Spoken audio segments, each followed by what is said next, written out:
think a lot of people walk around and feel like there's certain qualities that are missing from the world, and the reality is they're not missing.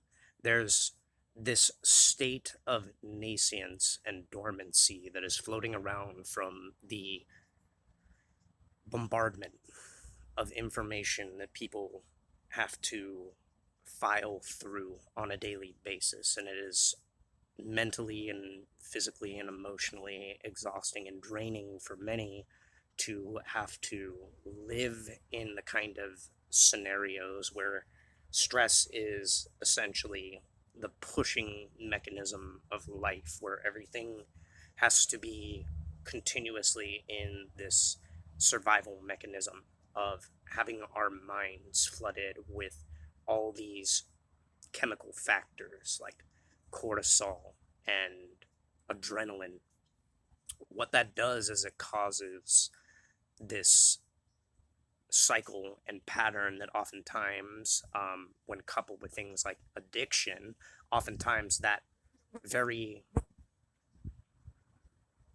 that very addiction being catalyzed by these kind of chemical imbalances, these hormonal imbalances within us that are factored by the environment, we feel constantly nagged and pushed and pressed into survival mechanisms and instincts. And essentially, we are pushed into a frame and state of mind where we are hard miled to continuously be critical thinking organisms, or utilizing our mind's capacity for the explicit purpose of staying within a set template of parameters, where we often get identified with these thought processes that we mistake for ourselves. We become so identified with our thoughts that that framework becomes an identity. And this is a misconception, but it's so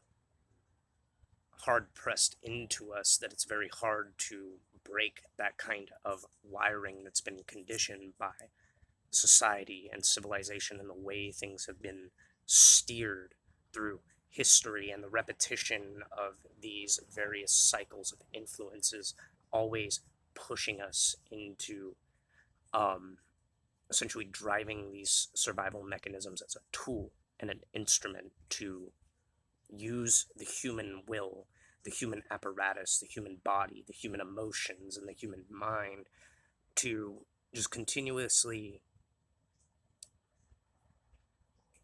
overload and build this concept of progression in the world, to always build the structure of civilization up more and more and more. We come to a point where we really begin to question and ponder what our actual needs are, usually multiple times in a lifetime. For some people, that doesn't occur at all. The reality is, our minds and our emotions and our thoughts, they're very malleable things. They're not actually confined to a lot of the conditions and parameters that we are pressed into, that are actually learned behaviors. Your natural state of being is predominantly more calm and regulated. Thoughts and emotions that are in interaction with the outside environment are more or less just like a spectrum. It's like a field around you that your body processes like a nerve ending. Um, I think a lot of the things that are suppressed that boil over to the surface in a lot of people, either through explosive, volatile emotions just being held down for too long, or inevitable burnout, is the severe lack of having the mind and the emotions um, be able to kind of ventilate through the body, through the nervous system, um, through different mediums and forms of actual holistic things like music, like movement, like dance, like art. We have this civilization that is dogmatically pressing us into a more mechanical way of living, and that's taking away the human qualities of what actually make our lives substantially not just an apparatus of will and willpower, not racing to the next day, but actually like living for the day, living actually. Um, there's a lot at play in the mind and the imagination that people don't realize is just a play of a more grown mind and imagination. Your entire framework of identity and your ideas are the same mechanism that your imagination is. Your thoughts and your ideas and your personality complexes and all these things, it's all made in the faculty of imagination. Knowing that, think of when you were a kid and things inspired and evoked and elicited different things in you. It's not that the world is fantasy or fantasiatic, or that we need to embody kind of a fantasiatic thing. It's knowing and understanding that the mind and the emotions interact with the external environment, and in order to have them act in a kind of conducive, healthy, balanced way, that mind doesn't necessarily need to be pressed or hard pressed into a task, but able to oscillate and ventilate in different states that allow the body to regulate itself in a more healthy, conducive manner. And you can't really do that if the entirety of the world is continuously built on a foundation of concepts and ideas that put the weight of everything on your shoulders. It's just not possible. Things that exist in human history that stem from using the mind and the imagination and the creative capacity, everything from the sciences and the arts to philosophy, and even things that are more out there like shamanic ideas. This is the mechanism of the mind at play. We've constructed this elaborate game of society and civilization, and we don't understand the reason it's such a hard game is because we make it so. We make it a very rigid, confining circumstance. But it's not healthy for us. It's not healthy for anyone. And the only reason it continuously presses in the direction of being an unhealthy circumstance is this illusory idea of the progression of civilization always needing to be built in a direction where it becomes more mechanical and automated. And in reality, when we look around, is the convenience of life really doing anything truly good for us and our well-being? No, it's just making a more complex, rigid system that demands more of us and oftentimes replaces the very things that we actually need to be healthy and copacetic, and demanding more of us. If the world is just built like a factory floor, then life cannot thrive or persist. And this is probably the explanation as to the reason for declining birth rates. An environment that is not healthy and conducive and stable enough to preserve life, let alone an environment that continuously makes life detrimental or dangerous, it's just going to perpetually and continuously knock us off the balancing act that is needed to be symbiotic. And you see this playing out. We all see this playing out. Our human body is like a conduit. Think of the Tesla coil, how this antenna kind of generates and shows this current of electricity. Our brains are doing that with different wavelengths and frequencies of patterns, of vibratory patterns. It's oscillating continuously.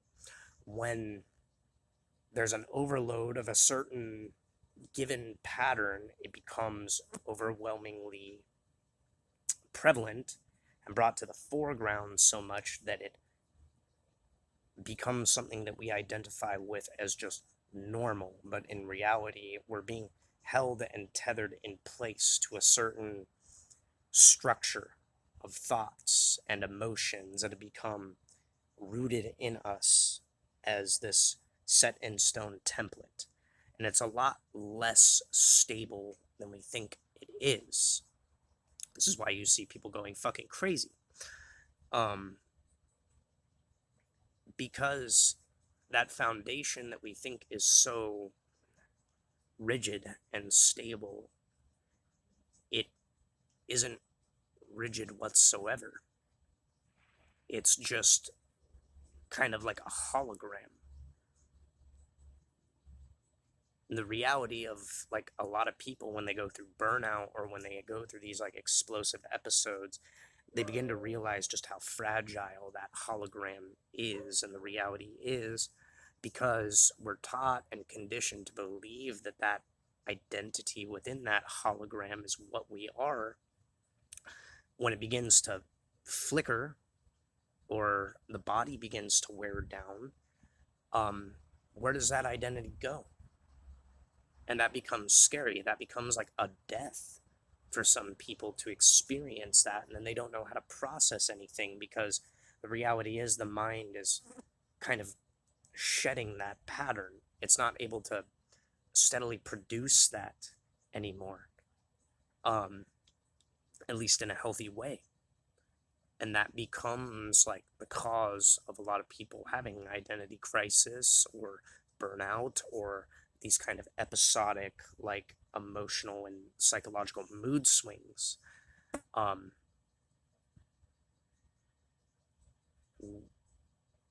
we have this kind of field of different oscillating emotional and psychological patterns that as a whole are supposed to be expressed, and they're not supposed to be necessarily suppressed or controlled and confined. But if we don't have mediums in the way that our society and civilization is set up to like let those be healthily evoked, well then we just bottle and suppress these things until they either explode or kind of backfire on us and become this energetically draining circumstance. Things like music or art are kind of holistic therapeutic processes that allow us to let the mind unwind and let the imagination kind of bloom. And the reality of what we experience in that blooming is just how unfathomably vast the landscape of the mind actually is. Um, Things like deep meditation that allow you to like connect with that active resting state of conscious awareness to regulate your body and emotions also reveal that the mind and its nature is kind of a reflection. It is like a set of templates, of ideas, of these kind of holographic concepts that are like rooted and encoded within us. The idea of archetypes, that's like a genetic binary coding. When we're chained to one set of parameters and conditions that rule our life, it becomes something that drags us into a state of complete and utter stress hormone production that drive a survival mechanism forward, and we call that will. Um, but it's just the survival instincts continuously being stoked until they either burn out or they explode. And that's not healthy. Our civilization and the way it's set up is not healthy. It literally burns you out like a light bulb. Knowing that, you have to have the ability and the capacity for leeway to be made.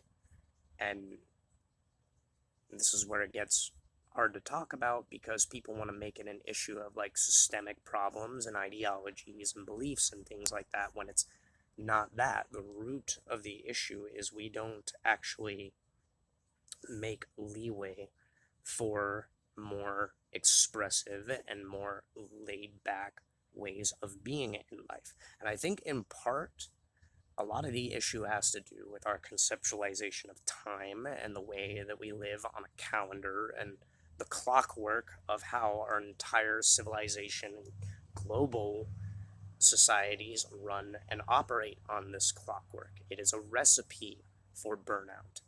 It is continuously driving and demanding in a way that is entirely mechanical and only ever presently demanding more, speeding up more. And that's how you get this kind of like very survival of the fittest, elitist lens and perspective and ideology that's being projected and reflected on the world. Well,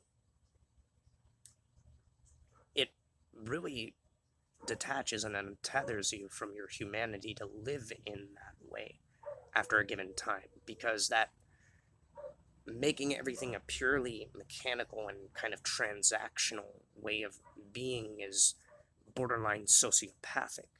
It's a complete suppression and an ignoring of the actual like bodily intelligence within you, the thoughts and the emotions. If you don't have the ability to regulate these things, I'm not saying like everybody's the same. Different people have different levels of like what they can handle stress wise. That's the issue. If we're not making leeway and allowing for these kind of elements within us to thrive in a natural way, we're only ever pushing ourselves towards like a steep level of severity that is continuously demanding and pressing everyone and dragging everyone collectively. That's probably how you get the entire illusion and the cycle of time and the amount of complex, stressful, psychological, and emotional dependency and all the unnatural and unhealthy, imbalanced, detached, callous ways of human behavior that we see in the modern day. We continuously crab bucket one another into something that is not healthy, that is not balanced. What can be done about this? I don't know, but my idea would be to extend and make time a little more leeway based and fluid rather than continuously pressing people into a mold that is borderline servitude. Maybe the real answer is you need more leeway and free time to actually have a conducive, healthy, balanced way of living.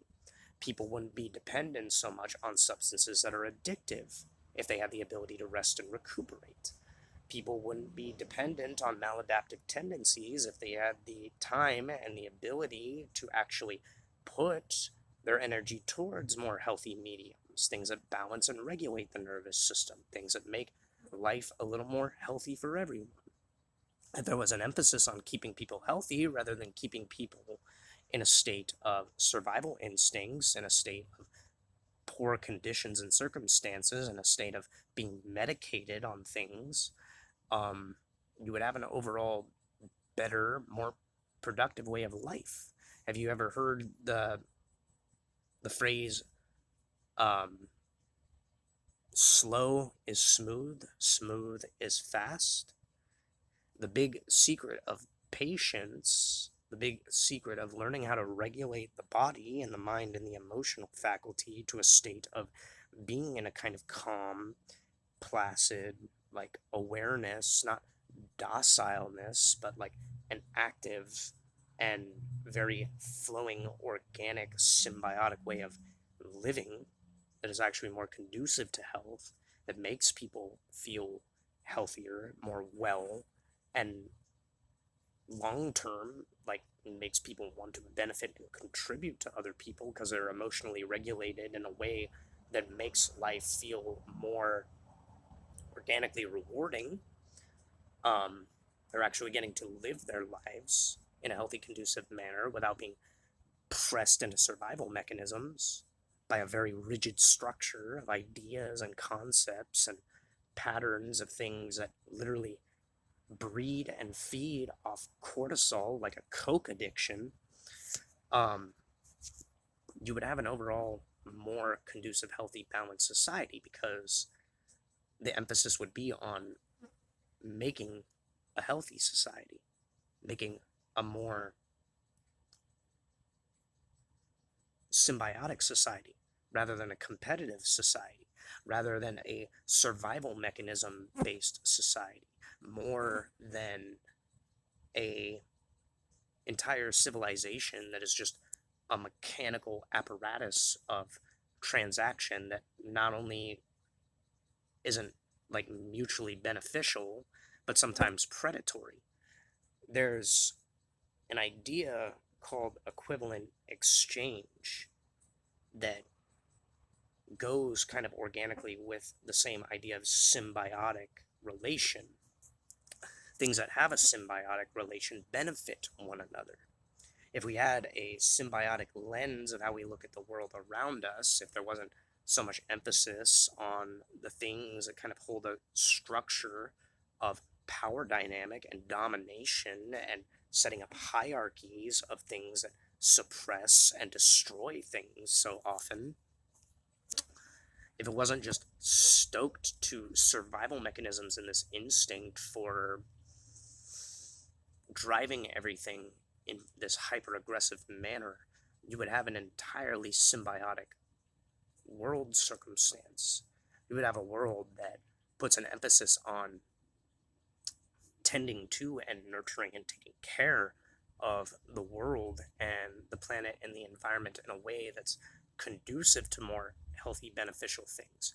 You would have people taking care of their health more. You would have people also generating and creating things that go far beyond the circumstance of the more limiting factors of the more competitive modern civilization and society that we have. The world would essentially be set up like one giant Zen garden that is mutually beneficial in a way that people wouldn't have to carry so much weight and burden. It would be so symbiotically efficient, not in a level of productivity, but in a level of balancing the health and well being of other living organisms in relation to our own health and well being, and not stoked and pushed in such an aggressive manner.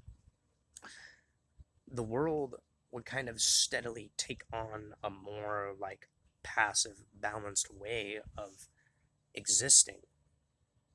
You would still have like nature being nature. There would be predatory things in nature. That's just how the way things are. But your relationship with those things would also change. A world that makes nature a thriving, abundant thing, like plants, the things that are more fertile, that produce a better, more healthy environment, that live symbiotically in that, live holistically within that, have a better frame and state of mind that is not necessarily docile, not necessarily passively suppressed, but thriving in a way where it sees that symbiotic nature in a kind of teaming collective manner. Think musicians in an orchestra as an exemplification, not as an example of kind of external circumstances, but internal circumstance. Everybody plays a role in making that symphonic music through the pattern and the repetition of what they are doing. And in a way, they all collectively contribute to one symbiotic thing that makes the entire musical soundscape. They're all actively creating and at the same time tuning in and making a kind of audible dreamscape. They're all sharing collectively in one symbiotic relation with one another. Well, that same principle can literally be applied to everything. That's just one expression. for a world that's as tribalistic as we sometimes are in the differentiations of ideals that we have, we forget what really makes the core foundation of diatribe in the way that roots and warrants like a kind of healthy, conducive society, one that isn't so predatory and hostile or divided or divisive. Um, the mutual benefit of the symbiotic relation of a lot of more indigenous ways of being for a lot of tribes that still exist today. I'd say look at like things like the Aborigines. For one example, it's that there is a symbiotic relation with nature, and the living and the state of living is more natural, and the flow, the kind of organic process of how the lifestyle is lived is more about the symbiosis of the community, the diatribe, the connection to free flowing organic ideas that aren't suppressed. The idea of the dream time, for example, in Aboriginal beliefs is one of the more like better expansive exemplifications of the mind and the mental faculty being in this kind of symbiotic communion with the natural world and metaphysical principles. Our same world, no matter what lens and perspective we come at it from, exists in that same framework. What we've done is rigidly and callously built in ideological architecture that we've then imprinted and imposed on the natural world to build a civilization that is run and operated like a machine, and a draconian machine at that. It is like living in a giant, confining, continuous, perpetual torture mechanism or a prison that continuously demands functionality, only ever push harder and harder for the production of things that ultimately don't make the life circumstance any better. It just makes the life circumstance more competitive and avaristic and self-destructive 90% of the time, because the very things that civilizations produce ultimately aren't healthy, ultimately aren't all that beneficial. They actually make for a more maladaptive way of living, state of living, one that's less healthy, more codependent on different things rather than symbiotic. And it's a transaction in a way that oftentimes is predatory because it has a more competitive nature. Now, I'm not advocating for the entirety of civilization and the structure of civilization to change. What I've laid out as a template and a formality and an example of just how that nature and the relation to nature in a kind of symbiotic form still exist. It's literally just in the background so much, and what we're so conditioned and used to. We don't want that. We've been trained to ignore the things that are actually healthy and conducive to a more positive way of being, one that would actually make us feel better, one that would actually make us happy, one that would actually like let us see that our overall well-being and the actual good things that come from life aren't rooted in this materialism and this rampant fucking ideological landscape of these belief systems that are suppressive and controlling and domineering of our entire mental and emotional faculty, that turn us more mechanical and rigid and callous and divisive.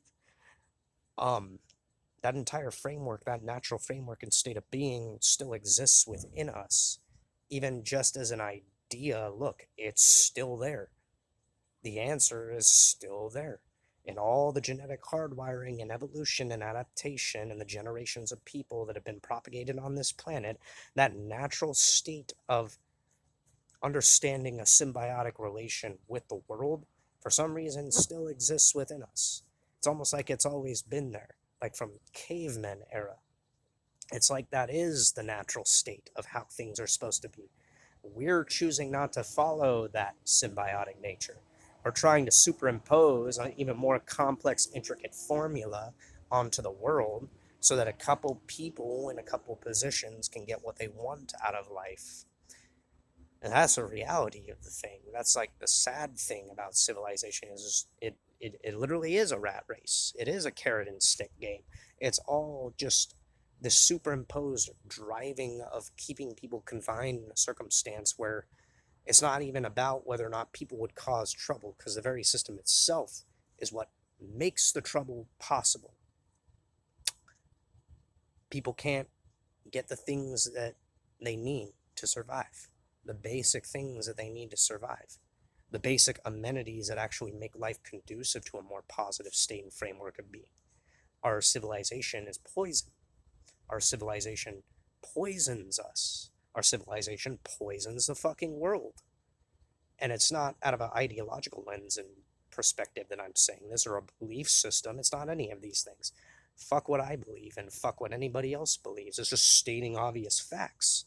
In nature, science would fucking come to the same conclusion if it wasn't a bought and sold ideal system. You don't get a natural, healthy, conducive way of living from an unnatural, what's the word? Artificial environment. You just don't.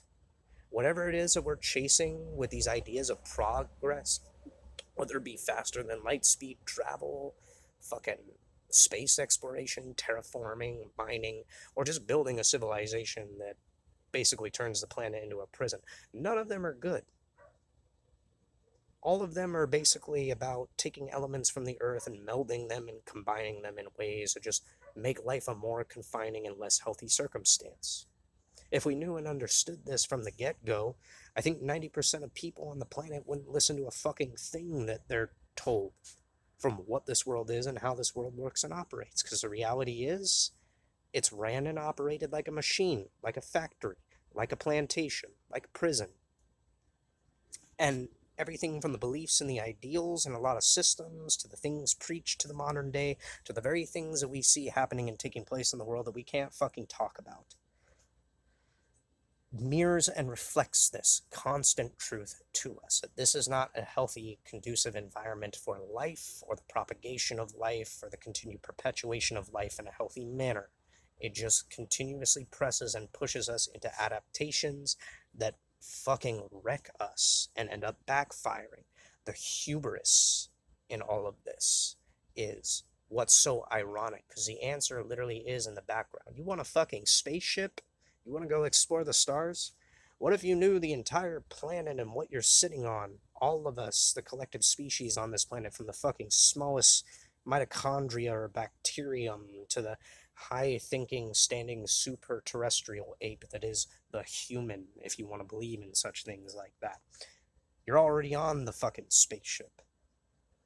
You're already on a kind of cosmic exploration.